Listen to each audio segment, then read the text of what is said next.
All right, hello and welcome everybody. My name is Lisa Jansen. I'm also known as Job Coach Germany. A wonderful Friday afternoon to all of you beautiful souls out there. You beautiful miracles. I hope you had a great week and you got lots of things done that you wanted to get done, and also got some time out in the sun. And yeah, we're just able to fill up your energy tanks. And I'm about to jump to meeting a friend tonight. So let's make this really quick. So I got a question last time when I was live on my own from, I think it was Mariana. And Mariana, you can let me know whether it was you who asked the question on how to become a digital nomad. And that's what I'm talking about. So there are probably several guides out there, lots and lots of videos that you can already use that will guide you through the process. And I know that there are a lot of coaches that are teaching you on how to become a digital nomad, or people that are sharing their experiences. So what I want to share with you is my story, how I became a digital nomad. Okay, so it's not a solution for everybody, but it's the way how I did that. Okay, and so the first time I came across that topic of digital nomads, I've never heard of that story before. But when I was still working in England, one of my colleagues and dear friend Sally told me that she knew a girl from her university who was a digital nomad. So, and funny thing was that my friend Sally was studying in the neighboring city of the place where I grew up. So I grew up in Halberstadt, and Halberstadt is a city in an area that we call Harz. So, and there is a university that is called Hochschule Harz, I think. So it's basically the city, it's basically the university where there are, which has three locations, one in Halberstadt, one in Wernigerode, and one in Quedlinburg. And I think that she was studying in Wernigerode or something like that. That's where all the marketing people go. And so she told me about her former classmate from university, and her name was Nadine Mandrella. And that was the first time when I heard the term digital nomad, and that Nadine was a digital nomad. And that was really, really interesting, because I thought, what is going on? What is this girl doing? And so hold on one second. There seems to be an issue. Okay, am I back? Hopefully. Okay, so the thing is basically that Nadine was working as a virtual assistant at that time, and she was living on Bali, and was doing her business from there. And then I started diving into that topic more. I started researching everything that I could. Mind you, I was still in my corporate job at that time, and I had very good prospects that I could stay there forever, even though then the Brexit came around, and that was basically when I made up my mind that I wanted to leave England again, because the situation was just not so secure. And yeah, simply also the prices were rising, and that's why I was thinking about changing my career. And what I normally do, I don't know how you are, but for me, it is always very important that I gather all the information that is out there that I can find. So I was looking and reading through blogs, and reading about the different things that people would do in order to become a digital nomad, and all, of course, the jobs and the tasks that those people were doing in order to be a digital nomad. So how did those people make money? Yeah, so that's basically what I wanted to find out. And it was also the process when I realized I wanted to be self-employed. I wanted to be wanted to work on my own. And at that point, which was, I think, in 2017, 2016, 2016, I think I heard the term for the first time. And then I started researching everything. And 2017 was when I left England, and when I straight went into my self-employment and became Job Coach Germany. But I didn't know in 2016 that I would be doing that. So I first had to figure out what is going on? I mean, I had to shift my mindset from being an employee to becoming a business owner, and doing all sorts of different decision making, all sorts of different decisions, and also just simply working on all of the different things that entail being a business owner, all of the different things that are included in working self-employed. Yeah. So hold on, guys, I'm sorry, but it tells me that my video is pausing here on Instagram. So what is going on? Okay, so maybe you can still hear me. Let me know in the comments whether you can still hear me or not.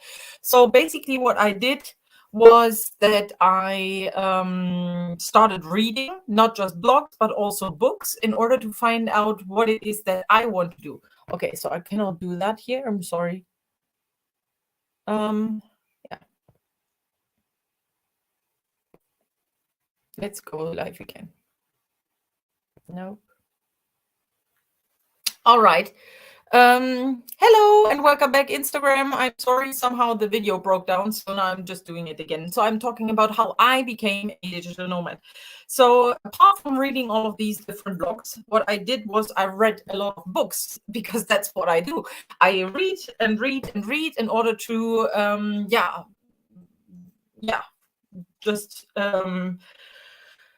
get all the information that I want. And first and foremost, I needed to come up with an idea of what I wanted to be doing if I was a business owner or wanted to work on my own. So there were a couple of books that I read. The first one was 0 to 1 by Peter Thiel. It's notes on startups and how to build the future. Then another book that I read was The Idea in You, How to Find It, Build It, and Change Your Life by Martin Armour and Alex Pellew. That's what I read. Then a very tiny, small book that I read was Small Business, How to Start Your Own Business by Adam Richards. Also very helpful. And then also, because I always knew that I have issues with negotiating, I was a little bit afraid of selling and all of these things. So I had to read a book about selling, and that's by Grant Cardone. Who else? It's called Sell or Be Sold. Yeah, and that's basically the books that I read as a preparation also. And as you probably know, we are human beings and we are supposed to develop ourselves all the time. Lifelong learning is something that I really like to do, and that's why I'm continuously developing. So I'm now doing, like 5 years later, I'm doing different things from the very beginning when I started out. But what was very important for me was to find out what it is that I want to be doing in order to become a digital nomad. So for me, there were two options. I would become a virtual assistant, because that was all the information that I found, lots and lots of information on virtual assistants out there. And then Job Coach Germany. And that's what I did. And that's what I did for a very long time. So I was doing both of these things.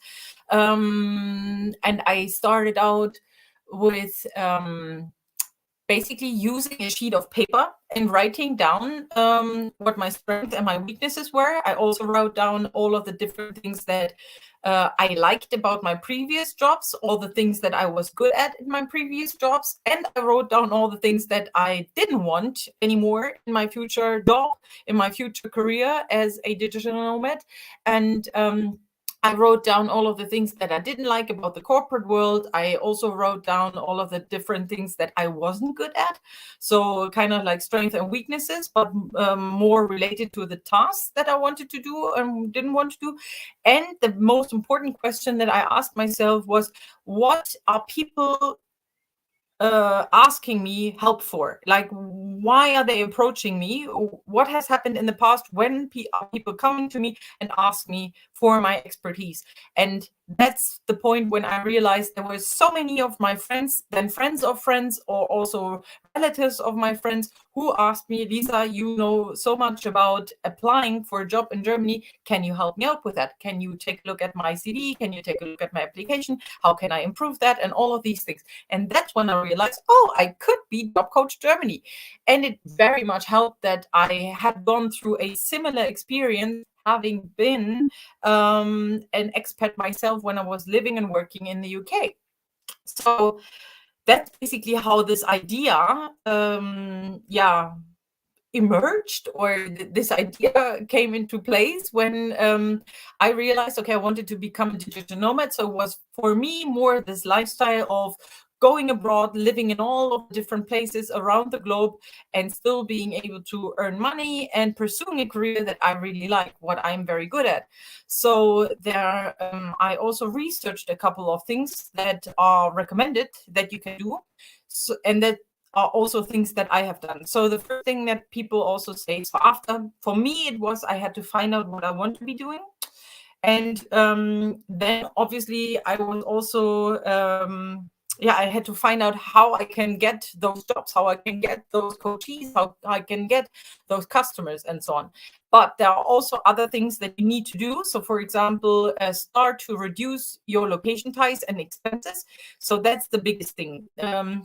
Cut all of the costs that you can. So I gave up all of my, I gave up my flat in the UK. I moved back, and then I basically didn't have a flat. All of the things that I still owned were stored in a storage room and in the attic at my parents' place. And I have been traveling since, so it wasn't really that I was really located somewhere in between. Well, when the pandemic happened, I was living in a house in Halberstadt, but apart from that, it was more like a couple of months here, a couple of months there, a couple of months at a different location. And what is really important is that you don't have the cost of your flat, for example, anymore, but you might have the cost of a storage room. You also have a lot of traveling expenses. You definitely have costs for wherever you are staying. Yeah, you are not staying wherever you want to be for free. You probably have a flat or an Airbnb, or sometimes you maybe can stay with friends, but normally those are the costs that are involved and can be higher than your normal rent, because obviously when you have your rent, then it's on a regular basis. But if you rent, for example, an Airbnb, those costs can be a lot higher because you only rent it out for a couple of weeks or a couple of months. A good thing is that if you know that you are staying longer for a couple of months, then the rent also, or these charges for that place that you rent, will go down. So you get a little discount for a longer period, basically. Then definitely what is always helping is join a digital nomad community, and that's what I've done. So I joined virtual assistant communities on Facebook. I remember I just basically entered a lot of Facebook groups as well that were designed around digital nomads around the world, digital nomads in those countries where I wanted to go. And I would do a different live stream on the countries where I actually went when I started my digital nomad story in 2017. Then after identifying your skills, you also need to become a freelancer, for example, or set up your business. So you need to be able to write proper invoices. Otherwise, you won't get any any jobs. You won't find any gigs. You need to be able to write a proper invoice. And I remember that my very first client that I had as a virtual assistant booked me because I was one of the few that was actually able to do that, because there are so many illegitimate people out there that are offering their services, but they don't write any proper invoices, so that you have a tax number and all of these things. Then you need to find out what kind of destination you want to go and start figuring out how to live there. So what are the costs involved when you move to a different country? You want to make sure that you have a proper insurance for traveling abroad. Also, you will need to have some backup money in order to be able to come back. A lot of visas always ask for a certain amount of money that is set aside, that is high enough so that you can fly back home all the time. And then there is also I'm getting a video call right now. It's really weird, but okay. So yeah, so that's basically what I prepared. And the biggest hurdle for me, and that is different for everybody. So the biggest hurdle is always to find out what you want to be doing, and then you need to find out how to find those jobs. But for that, and here, funny story, I told you about the girl, Nadine Mandrella, who was the first person that I heard about who is a digital nomad. I met her at one of my journeys, and I was also contacting her. Like in the time when I was setting up my business, in the very early times in 2017, I contacted her. And you can work with her if you want to. She offers an online course and consultation hours. And you can Google her. Her website is Office Journey. The only problem that might be is that she offers her online course in German, as far as I know. But I'm pretty sure that you could also contact her in English if you want to have an individual consultation, for example, because she knows English very well. But that was actually one of the funny parts, that I was able to meet her when I was in Chiang Mai in Thailand in 2019. That was it. Yeah. So a lot of digital nomads go to Chiang Mai. A lot of digital nomads go to Bali as well. And it's a completely different vibe. So that's basically just a rough overview of the things that I have done as a digital nomad, how I became a digital nomad. One of the things, one more thing that I did, I shifted my lifestyle from being a shopping lover to minimalistic lifestyle. So maybe you've heard of Marie Kondo and the KonMari method. That's basically what I've applied since 2017, and it's working out very well for me. So I don't collect a lot of stuff. I don't collect a lot of clothes. Actually, I still think I have way too much clothes, but you cannot take everything with you. And I remember, like, the first couple of times when I was traveling still with my parents, I would be the one with the heaviest suitcase. And nowadays I can even go with a very small suitcase. If I stay longer in one place, I still take a bigger suitcase. But that is something that you need to think about. Yeah, that if you are very attached to the lifestyle that you currently have with your flat, with all of your belongings, and you cannot get rid of this materialistic stuff, the digital nomad lifestyle might be a little bit difficult. Yeah, because you are traveling a lot. And that's basically what you need to take into account. And if you have any further questions with regards to that, any particular questions to one of the stages that I was in when I was shifting from employment to being a freelancer or becoming a digital nomad, let me know in the comments. And I wish you now a wonderful weekend. Thank you guys that you're here and supporting me. Wish you a wonderful weekend, and speak to you guys soon. Bye bye.